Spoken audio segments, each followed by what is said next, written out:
Quality is never an accident, it's always a result of intelligent effort. Hi, my name is Stephan and I am a founder and director at the Magnificent Barista Boys. Specialize in product development. I brew a lot of coffee, do a bit of barista training.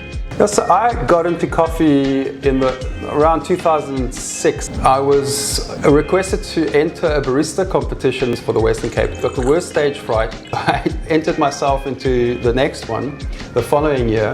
I reached second place in South Africa and I was very proud of that achievement. The key thing is to create beautifully textured foam. So that's really where the training comes in. So the latte art patterns I generally gravitate towards when I'm pouring coffee is the classic Rosetta or a tulip. Yeah, so I would say the importance of keeping a milk system clean, and that's the same with any coffee machine, it builds bacteria, and to keep your coffee machine hygienically clean is going to deliver delicious milk.